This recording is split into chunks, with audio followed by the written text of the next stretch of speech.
ఈ వీడియోలో మనం జార్ఖండ్ యొక్క నేషనల్ పార్క్స్ అలాగే మిగిలిన కర్ణాటక వీటి యొక్క నేషనల్ పార్క్స్ యొక్క ట్రిక్స్ అండ్ ఎలా గుర్తుపెట్టుకోవాలో ఒకసారి చూద్దాం. జార్ఖండ్లో ఉన్నది ఒకే ఒక నేషనల్ పార్క్ ఫేమస్ అండ్ అది వచ్చేసి బెట్లా నేషనల్ పార్క్ మాట. సో దీనికి సింపుల్గా ఎలా గుర్తుపెట్టుకుంటామంటే బెట్ ఓకేనా. జార్ఖండ్లో ఎక్కువగా బెట్టింగ్స్ ఆడుతూ ఉంటారంట, అంటే నార్మల్గా చెప్తున్నాను అనుకోండి ఓకే. సో బెట్టింగ్స్ ఎక్కువగా ఆడుతూ ఉంటారు జార్ఖండ్లో, సో అందుకే అక్కడ బెట్లా నేషనల్ పార్క్. సో ఈ విధంగా బెట్ అనేది జార్ఖండ్కి సంబంధించి ఉన్నది అంటే బెట్లా నేషనల్ పార్క్ అని ఆ విధంగా మీరు గుర్తుపెట్టుకోవచ్చు. అలాగే మీరు కర్ణాటక నేషనల్ పార్క్స్ మనం చూసినట్లయితే కర్ణాటకలో మొత్తం 5 నేషనల్ పార్క్స్ ఉన్నాయి. కర్ణాటకలో మొత్తం 5 నేషనల్ పార్క్స్ ఉన్నాయి. ఇక్కడ చూడండి బెట్లా నేషనల్ పార్క్ అనేది 1986లో రావడం అయితే జరిగింది. ఇక్కడ చూడండి Anshi national park 1987, Bandipur national park 1974 and 1974లోనే బనెర్ఘట్ట నేషనల్ పార్క్, 1987లోని Kudremukh national park, Nagarhole national park 1988. అంటే ఇవి ఎస్టాబ్లిష్డ్ యొక్క ఇయర్స్ మాట. అయితే ఈ 5 నేషనల్ పార్క్స్ మనం గుర్తుపెట్టుకోవడానికి ఏంటంటే సింపుల్ స్టోరీ. కర్ణాటక బాగా ఫేమస్ కదండి. సో కర్ణాటకలో ఏంటంటే అమ్మాయిలు చాలా స్పీడ్ మాట. సో అక్కడ అమ్మాయిలు బండి తోలుతూ ఉంటారు. సో ఇక్కడ నేను ఒక అమ్మాయి కోసం మాట్లాడబోతున్నాను.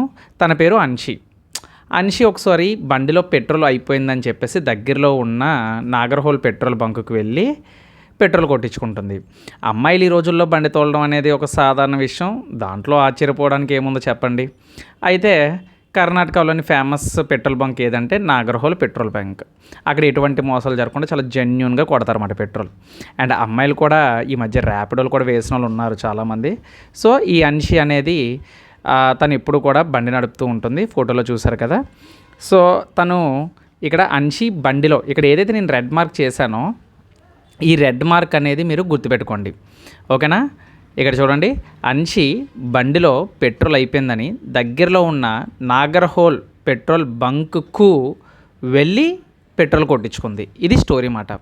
సో ఇక్కడ అన్షి అంటే అన్షి నేషనల్ పార్క్, బండి అంటే బందీపూర్ నేషనల్ పార్క్. పెట్రోల్ అయిపోయింది కదా, సో దగ్గరలో ఉన్న ఎక్కడికి వెళ్ళింది ఏం చెప్పాను నేను, కర్ణాటకలోని ఈ స్టోరీ అంతా కర్ణాటక కదా, కర్ణాటకలో నాగర్హోల్ పెట్రోల్ బంకుకి వెళ్ళింది. బంకు మనం తెలుగులో రాస్తాం కదా, బంకు కదా, BAN వచ్చేసి ఇక్కడ బన్నెర్ఘట్ట నేషనల్ పార్క్ మాట. నాగర్హోల్ నేషనల్ పార్కు, బ్యాన్ అంటే బంకు కదా, బంకులోని వచ్చేసి కుద్రేముఖ్ నేషనల్ పార్కు. అంటే నా మనసుకి ఇలా అనిపించింది చెప్పాలని చెప్పేసి అందుకే అంటే బన్నెర్ఘట్ నేషనల్ పార్క్, గట్ట నేషనల్ పార్కు, అంటే కుద్రేముఖ్ నేషనల్ పార్క్ మాట. సో ఈ విధంగా కర్ణాటకలో ఉండే నేషనల్ పార్క్స్ అన్నిటిని కూడా మనం ఈజీగా గుర్తుపెట్టుకోవచ్చు అన్నమాట. ఐ హోప్ మీ అందరికీ అర్థమైంది అనుకుంటున్నాను. అయినా సరే లేదు సార్ మాకు అర్థం కాలేదు, సో ఇంకొక మంచి స్టోరీ చెప్పండి అంటే, స్టోరీ పరంగానే కాదు, కర్ణాటకలోని బనానాలు అరటిపళ్ళు చాలా ఫేమస్ అని విన్నాను. సో అరటిపళ్ళు అంటే కేరళలోని కర్ణాటకలోని మనకి బనానా అంటారు కదా. సో పోనీ అట్లీస్ట్ బనానా వర్డ్ అయినా గుర్తుపెట్టుకోండి. సో బనానా వర్డ్ అనేది గుర్తుపెట్టుకుంటే మనకేమవుతుంది అంటే, సో ఆ ట్రిక్ లేదంటే మీరు అట్లీస్ట్ ఈ ట్రిక్నైనా సరే మీరు ఫాలో అవ్వచ్చు అన్నమాట. రెండిట్లో ఏదైనా సరే, పైది కానీ కిందది కానీ. కర్ణాటకలో బనానా చాలా ఫేమస్, ఇది గుర్తుపెట్టుకోండి. కర్ణాటకలో బనానా చాలా ఫేమస్.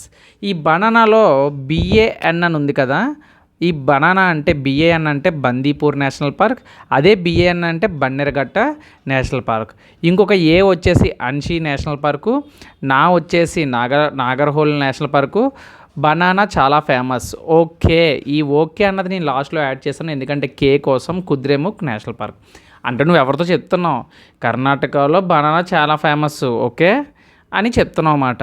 సో ఆ విధంగా కర్ణాటకలో ఉండే నేషనల్ పార్క్స్ని మనం గుర్తుపెట్టుకోవచ్చు ఓకే. ఐ హోప్ మీ అందరికీ అర్థమైంది అనుకుంటున్నాను.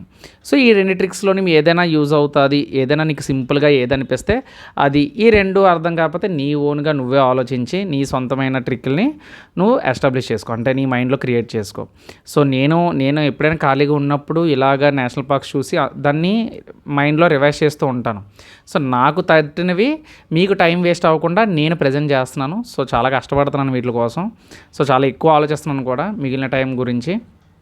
సో ఈ వీడియో కానీ నచ్చినట్లయితే ప్లీజ్ సపోర్ట్ చేయండి ఛానల్ని. సో అది ఇంకా చాలామందికి రీచ్ అవ్వాలని కోరుకుంటున్నాను.